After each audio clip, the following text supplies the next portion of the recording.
Hello and welcome to Funny Story Friday. Today we're going to talk about a two-part story. Two really funny moments that happen really close together and are very connected. This is the Campaign of Death Crew, which was Connor playing Octavian, Lee playing Mars, and Dave playing Hugo. This revolves around Hugo's backstory. Basically, he was from Dextros, the floating city they started in, and he had been tossed out of his business, lost all his money, and was basically made an outcast by a gang called Iron Solutions. Something that he came up with on his own, and I took and rolled with.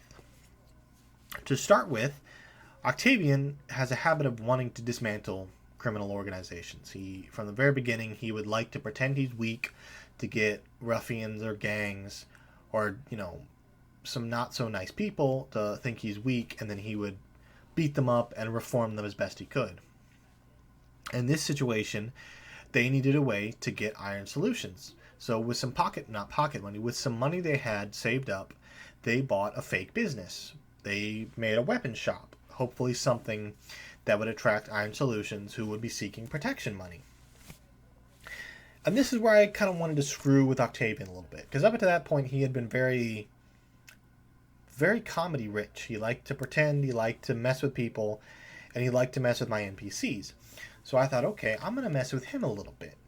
So two men show up, claiming they're from a company called the Haberdashery, who makes promotional material to get businesses started. Octavian didn't believe them. Rolled poorly on his insight, still didn't believe them. So he charms one of them and convinces him to attack his companion. They fight. The companion that he charmed wins, and the one he didn't charm gets pretty beaten up. And then he convinces the charmed person to take his unconscious friend and leave. Now, charmed person doesn't make... You can't... As far as I know, charmed person can't make you beat up someone you consider a friend. But I wanted to act under the impression... Not the impression. I wanted to make this enjoyable, so I thought, okay, yeah, he beats up his friend, and then they leave. Octavian thinks, okay, those guys weren't Iron Solutions. And then the real Iron Solutions show up. A gang lead... Not a gang leader. I think I used the thug in the back of the monster manual as a template. He shows up and starts saying, very, very sly, hinting that he's part Iron Solutions. If you don't pay us, we're going to oust your business. They convince him, if I recall, they charm him and convince him to go into the sewers and fight a bunch of rats. So they lock him, they open up the sewers, he jumps in, starts fighting the rats, they lock him inside. But they gathered some information, if I recall, about where Iron Solutions is, to a man named Kern. And Kern was the direct rival of Hugo. They had been business rivals, and Kern had bought into Iron Solutions, so his business was prospering, and he was the main reason Hugo was ousted. So they go to his home. They go to his office. I think it was his office. They lie their way through the guards, claiming they're part of some organization. Octavian, at this, I believe his bard, he could never roll below a certain number because of the skills he had and the abilities he had. It's been a while. But he bluffs his way into the house, and they basically really screwed with Kern. They pretended to be his boss, to which he had never met his boss. So at this point, they had learned the boss of the organization was a man named Arthur Sin, which I kind of glossed over. They learned this, I believe, from the man they tricked into fighting rats. It's been a very long time.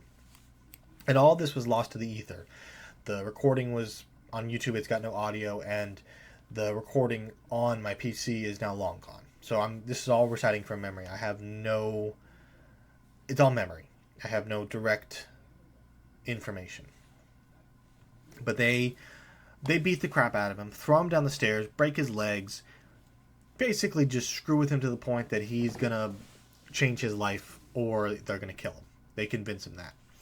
They then leave, and go back to the business. I think they rested, and in the morning, the two men from the haberdashery returned. One of them, the one who had been beaten, was so badly injured he could not communicate, and the other guy was no longer charmed, so he was hostile, and they had brought the guard. And they're basically telling the guard, yeah, this guy charmed me, he made me beat up my friend, they're not good people. Octavian, being very persuasive as a bard, convinced the man he had charmed that in actuality, the reason he beat up his friend was because he was secretly in love with him. And he rolled to the point where I could not beat him. And this man was convinced that he was in love with the man he beat up, and that's why he beat him up. Or something like that. It was very... I wanted them to have fun, so I allowed, you allow like little jokes here and there. And I allowed this because I thought, oh, they'll enjoy it. It'll be fun. And they did. They had a lovely time. At this point, Octavian disguises himself as Kern, goes to his business, takes all the money in the vault, gives it to Hugo, tells all the employees that they now work for Hugo, and then goes into the street and basically has a public meltdown. They then visit Kern in the hospital, and, well, Octavian by himself goes and visits Kern in the hospital, who's currently recovering with 2 broken legs, and he convinces Kern to leave town and to start over fresh somewhere else, without Iron Solutions. And yeah, that's what happened to Kern.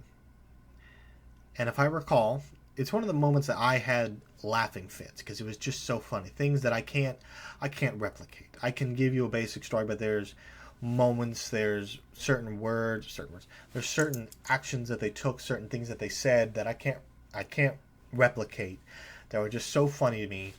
And I look back and I think, oh, that is hilarious. I wish it hadn't been lost to the ether. I wish I could go back and listen to those moments. Because every now and then I will go back to those campaigns, which it's just audio only, just uploaded to my old YouTube channel. And there's no webcam, there's no nothing, it's just a black screen with audio. Not too enjoyable to watch. But I loved it, and I would love to go back and listen to it, but it's lost.